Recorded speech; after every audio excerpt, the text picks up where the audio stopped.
Colonel M A হক, অনুষ্ঠানের শেষ পর্যায়ে আপনার কাছে জানতে চাই যে এই যে নির্বাচন এবং সংস্কার নিয়ে কথা বলছিলাম, সে নিয়ে যে এই অনেক ধরনের দ্বিমুখী কথা রয়েছে, এই দ্বিমুখী কথার মধ্য দিয়ে আমরা কোনো বিপদে পড়তে যাচ্ছি কিনা দেশের অভ্যন্তরীণ এবং বাইরের শক্তি দ্বারা? আমরা যদি অন্যের ফাঁদে পা দেই, আমি জেনে শুনে যদি ফাঁদে পা দিই, তবে সেখানে আটকে যাব।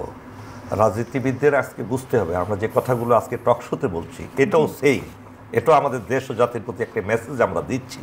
আমরা কি চাচ্ছি? আমরা নির্বাচন অবশ্যই চাচ্ছি।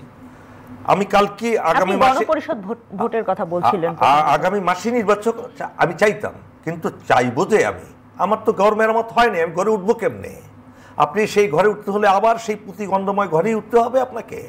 তাহলে কেন এত রক্ত দিল? আজকে যদি কোনো রাজনীতিবিদ মারা যেত, হত্যাকাণ্ড হতো, তাদের উপরে যদি তারা রাস্তায় রাশ পড়ে থাকতো, শত শত রাজনীতিবিদ যদি আহত হতো, সেই আহতদের নিয়ে কেউ কথা বলছে না, তাদের চিকিৎসা হচ্ছে না, তাদের পা নেই, হাত নেই, চোখ নেই, মুখ দিয়ে খেতে পারে না, নাক দিয়ে খেতে হচ্ছে, তাদেরকে নিয়ে কোনো রাজনীতিবিদ কথা বলেছে? আজকে গুমের শিকার হাজার হাজার লোক, সেই গুমের শিকার যাদের বিরুদ্ধে মামলা দিয়েছিল ফেসিবাদ, তারা সেই মামলা হাজিরা দিতে দিতে তাদের জমিটা বিক্রি করতে হচ্ছে। কোনো রাজনীতিবিদ তো বলে নাই কেন এখন পর্যন্ত 5 তারিখের পরে কেন সেই ফেসিবাদের মামলায় তারা এখনো হাজিরা দিতে হবে, কেন একটা আদেশ দিয়ে, নির্বাহী আদেশ দিয়ে সেই মামলাগুলো। তাহলে কি আমরা ধরে নিব যে রাজনীতিবিদরা নির্বাচিত হবে, তারপরে এসে এই মজলুমদের কথা বলবে? তারা এটাকে what is Seleucus, you Seleucus.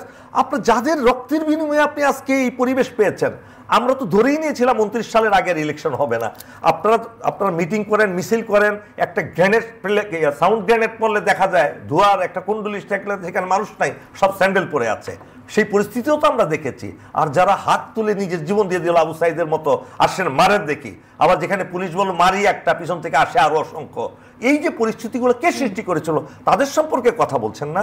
তাদেরকে নিয়ে আজকে যেমন আপনি গুলশান বনানীর কথা বলছেন, অবিশ্বাস সেখানে কেন এত লক্ষ লক্ষ লোক আসছে রিক্সা চালানোর জন্য? এটা কেন রাজনীতিবিদরা বলে না? তারা কেন গ্রাম ছেড়ে আজকে শহরে আসতে বাধ্য হচ্ছে? তাদের গ্রাম ধ্বংস হয়ে যাচ্ছে, সেখানে তারা উন্নতির কথা বলে না।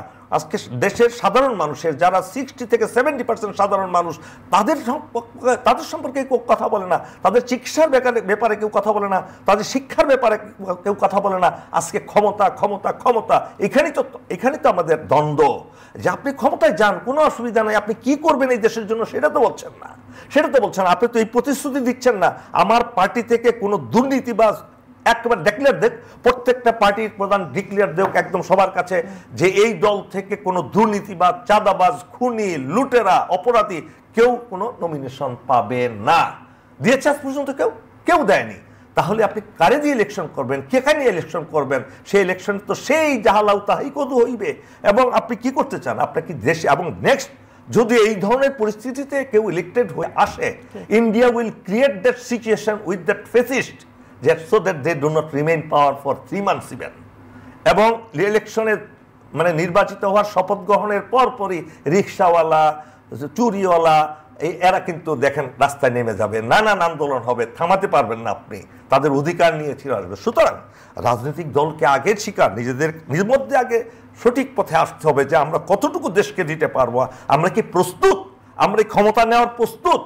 আমাদের দেশে এই যদি তারা এইভাবে ডিক্লেয়ার করুক, যদি আমি ক্ষমতা যাই আমার ফরেন মিনিস্টার অমুক হবে, ঘোষণা দেখ আমার স্বরাষ্ট্রমন্ত্রী অমুক হবে, হোয়াট ইজ দ্য প্রবলেম? আমরা বুঝবো যে না, যোগ্য লোককে তারা বসাবে কি বসাবে না। আজকে রাষ্ট্র চালানোটা খুব সহজ মুখের কথা নয়।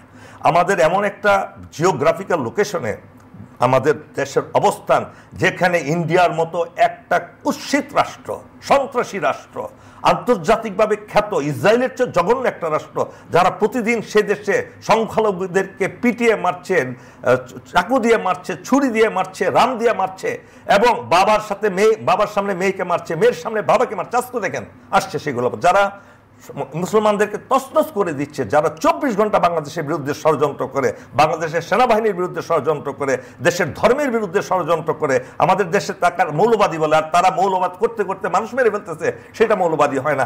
আপনি কি চান তাদের খপ্পরে পড়ে দেশটা আবার আরেকটা সরকার, দুর্বল সরকার এসে দেশটা ধ্বংস হয়ে যাক? কখনো এটা কাম্য না।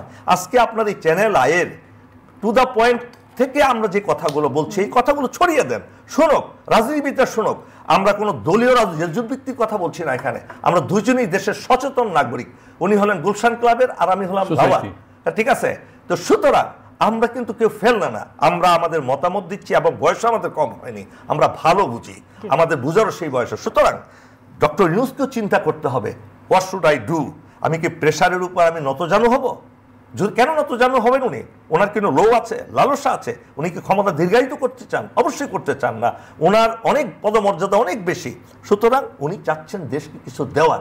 আপনি দেখেছেন ইতিপূর্বে ক্ষমতায় এসে এই যে সামিট করলো, ইনভেস্টমেন্ট সামিট, কত বিলিয়ন ডলারের আপনি অফার পেয়েছেন? এই পরিস্থিতিতে কেউ বলতে পারবে? 5ই আগস্টের পরে সেনাবাহিনী যেভাবে দেশের আইন শৃঙ্খলা পরিস্থিতি রক্ষা করছে, সেনাবাহিনী তো চাচ্ছে না যে ক্ষমতা দীর্ঘায়িত করুক কেউ, কিন্তু তারা তো আজকে সেনাবাহিনীর পক্ষে একটা কথা বলার লোক নাই।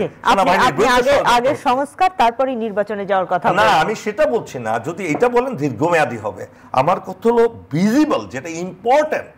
আমার ইম্পর্টেন্ট জিনিসগুলো আগে করতে হবে। যে আমি নির্বাচন অবশ্যই চাই, কিন্তু সেই নির্বাচনে জিতে এসে দেশে যাতে আবার আরেকটা ফেসিবাদ কায়েম না হয়, একটা ভঙ্গুর কোনো সরকার কায়েম না হয়, দুর্বল কোনো সরকার কায়েম না হয়, লুটেরা কোনো সরকার কায়েম না হয়, খুনিদের দিয়ে কোনো সরকার কায়েম না হয়, এমন একটা সরকার গড়িতে হবে যে সরকারের 300 স্টেক হোল্ডার অথবা 151 জন স্টেক হোল্ডার যদি নির্বাচনে জিতে, তারা সৎ, নির্ভীক, সাদা টাকার মালিক, কালো টাকার মালিক নয়। আমি আরেকটা কথা বলছি, আজকে প্রত্যেকটা রাজনৈতিক দলের যদি সৎ সাহস থাকে, তাদের প্রত্যেকটা ক্যান্ডিডেটের, যারা সম্ভাব্য ক্যান্ডিডেটের, তাদের সমস্ত সম্পত্তি, তাদের আত্মীয় স্বজনের সম্পত্তি, ছেলে মেয়ের সম্পত্তি আজকের জনসমক্ষে প্রচার করুক। আপনি আশার কথা বলছেন, সম্ভাবনার কথা বলছেন, এই সম্ভাবনা বাংলাদেশে কখনো কেন হবে না? তাহলে তো আমরা হতে হবে, নিশ্চিত নয়।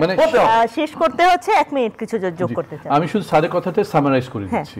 আমি বলতে চাচ্ছি, আপনার আজকে টপিক হচ্ছে নির্বাচন সংস্কার মুখোমুখি। আমরা বলতে চাই, আমনে স্যারও একই কথা বলতে চান, যে সামগ্রিক রাষ্ট্র ব্যবস্থা সংস্কারের মধ্যে দিয়ে স্বল্পতম সময় নির্বাচন চাই, স্বল্পতম সময়। কিন্তু এইটা দিয়ে আমরা ঠিক একই জিনিসের পুনরাবৃত্তি চাই না, আমরা সংস্কার চাই এবং তার মধ্যে দিয়ে স্বল্পতম সময়। এবং আমার ধারণা যে বর্তমান সরকার যদি সিরিয়াস হয়, বর্তমানে রাজনৈতিক দলগুলো যদি তাকে সহায়তা করে, তাহলে স্বল্পতম সময়ে এই আমূল পরিবর্তনের নির্বাচন হওয়া সম্ভব।